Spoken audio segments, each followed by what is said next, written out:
ஆண்டவரும் இரட்சகரும் மீட்பருமாகிய இயேசு கிறிஸ்துவின் ஈடிணையற்ற நாமத்தில் உங்கள் அனைவருக்கும் என் ஜீவன் இயேசு ஊழியத்தின் சார்பாக காலை வணக்கத்தை தெரிவித்துக் கொள்கிறேன்.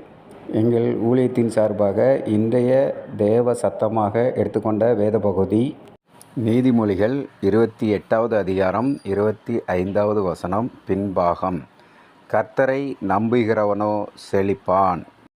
இந்த வசனத்தில் ஆண்டவர் நமக்கு சொல்கிறது, அவரை நம்புகிறவர்கள் வாழ்வில் செழிப்பை கட்டளையிட வல்லவராயிருக்கிறார்.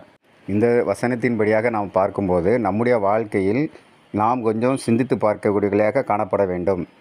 நம்முடைய வாழ்க்கையில் அநேக பிரச்சனைகள் பாடுகள் ஏற்படுகிறது. ஆனால் நம்முடைய பலத்தினால் அதை சரி செய்து கொள்ளலாம் என்று நாம் என்ன செய்கிறோம்? முதலாவது முயற்சிக்கிறோம். அந்த முயற்சி தோல்வி அடையும் பட்சத்தில் நாம் என்ன செய்கிறோம்? இன்னொருத்தரை நாடி செல்கிறோம், இன்னொரு நபரை நாடி செல்கிறோம். இப்படி அடுத்தவர்களை நாடி சென்று கடைசியில் தோல்வியில் முடிவடைந்த பிறகுதான் நாம் யாரை தேடுகிறோம்? ஆண்டவரை தேடுகிறோம். நம்முடைய வாழ்க்கையில் நமக்கு ஏற்படுகிற பிரச்சனைகளை ஆரம்பத்திலே நாம் ஆண்டவரை நோக்கி பார்த்து அவரை நம்பி இருக்கும்போது நமக்கு உயர்வை கட்டளையிடுவேன் என்று சொல்கிறார்.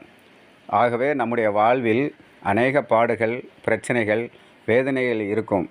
அதை நாம் மற்றவர்களை கொண்டு முடித்து விடலாம், இல்லை நம்மளால் சுயபலத்தால் முடித்து விடலாம் என்று எண்ணிக்கொண்டிருக்காமல் நாம் ஆண்டவரை நம்பி இருக்கும்போது நம்முடைய வாழ்வில் செழிப்பை கட்டளையிடுவார்.